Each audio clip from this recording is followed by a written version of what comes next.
สวัสดีครับพี่น้องที่เคารพทุกท่านมื้อนี้พ่อใหญ่ซ้อยอีสานศิลป์กสิมาเสื่อนส่วนคือเก่าเหมือนเดิมเด้อพี่น้องเด้อวันที่11เมษายน2569เอาเฟียดจักหน่อยเนาะพี่น้องเนาะเฟียดพี่น้องเอ้ยเมืองอีสานเฮาเศร้าพอเฮามีผู้แทนบ่เข้าท่า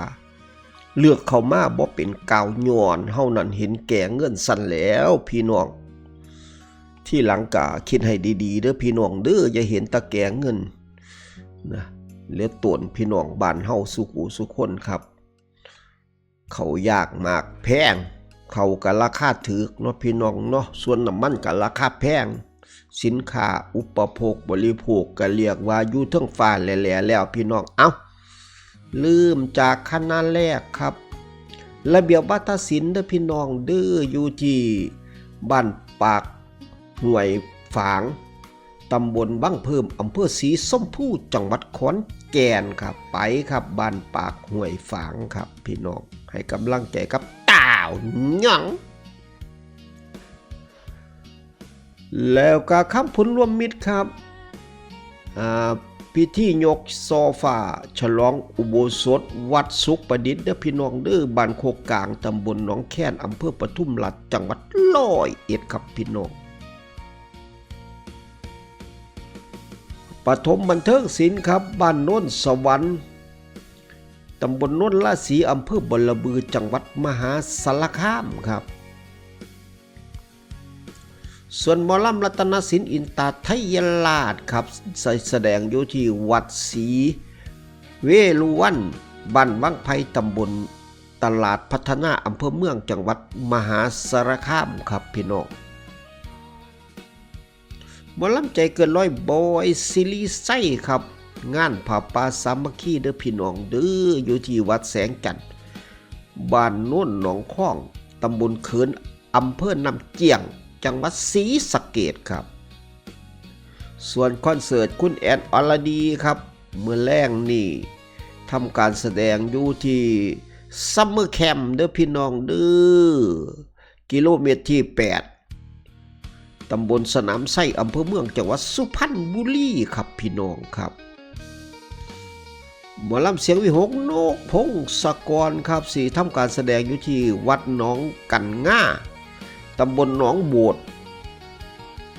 อำเภอนั่งร่องจังหวัดบุรีรัมย์ครับไปให้กำลังใจนกอาย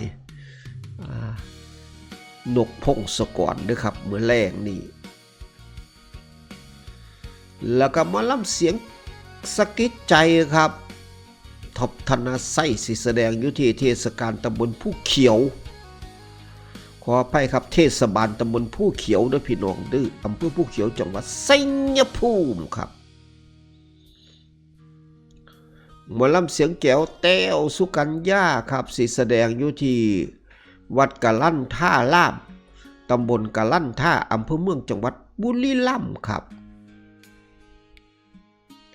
ส่วนหมอลำขวัญใจแฟนแม่นจักรพันธ์สิแสดงอยู่ที่วัดเพชรพิบูลตำบลพ้นทองอำเภอเมืองจังหวัด101เด้อพี่น้องเด้ออีสานนครศรีครับสิแสดงอยู่ที่วัดบ้านโจหรือบ้านโจดล่ะนี่ตำบลท่าเยียบอำเภอโศกไส้จังหวัดนครราชสีมาคันผิดประการใดต้องขออภัยเด้อบ้านโจดหรือบ้านโจครับเกียงไก่อีสานศิลป์นี่สิแสดงอยู่ที่วัดบ้านเล่าแสนขออภัยวัดบ้านเล่าเสนตำบลบกอำเภอโนนคูนจังหวัดศรีสะเกษเด้อครับพี่น้องส่วนหมอลำเสียงอีสานย่าแม่นกน้อยอุไรพรน้องแป้งสิแสดงอยู่ที่บ้านสว่างหนองผักไหม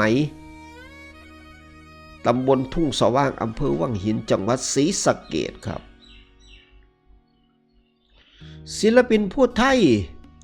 ครับดร.วีรพงษ์วงศ์ศิลป์ครับมื้อแรงทำการแสดงอยู่ที่บ้านหนองกุงอำเภอโน่นสะอาดจังหวัดอุดรธานีครับพี่น้อง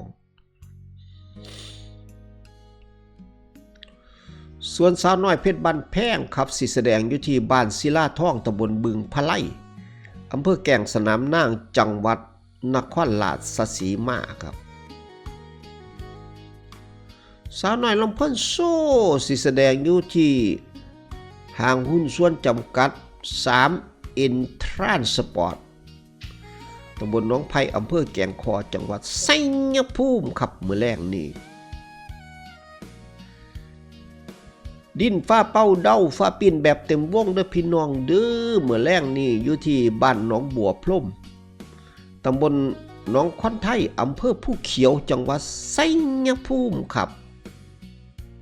ส่วนลำซิ่งแบงเคิงเมื่อแรงก็สิทำการแสดงอยู่ที่วัดบ้านโคกลี่หมู่10บ้านโคกลี่ตำบลหนองจิกอำเภอบ่อระบือจังหวัดมหาสารคามครับเมื่อแรงนี่ม่วนแน่นอนครับสำหรับอภินันท์น้อยดาวเหนือปะทะครับ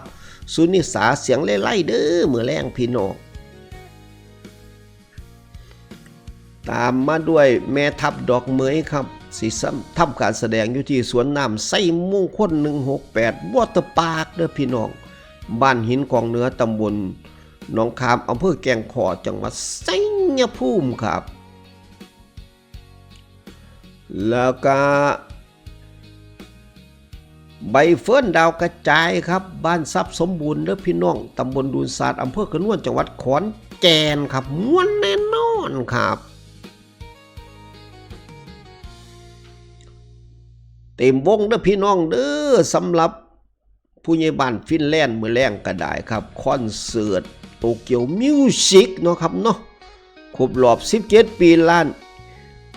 อินทุรัตน์การเกษตรครับอำเภอภักดีสุมพลจังหวัดชัยภูมิไปให้กำลังแรงใจกับผู้ใหญ่บ้านฟินแลนด์กับทีมงานเด้อพี่น้องเด้อม่วนแน่นอนครับ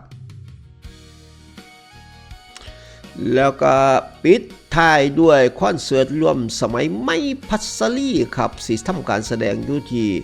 ข้างปั๊มน้ำมันปตท.บ้านกวดอำเภอบ้านกวดจังหวัดบุรีรัมย์เด้อพี่น้องเด้อครับเมื่อแรงนี่ใกล้วงใดก็ไปให้กำลังแรงใจวงนั้นเด้อพี่น้องเด้อฝากพ่อแม่พี่น้องซอยเป็นกำลังใจซอยเสียหมอลำสิ่งคอนเสิร์ตสำหรับมื้อนี้พ่อใหญ่ซ้อยอีสานศิลป์ก็ฝากไปเพียงเท่านี้มื้อหน้าก็ค่อยมาว่ากันใหม่ขอกล่าวคำว่าสวัสดีครับ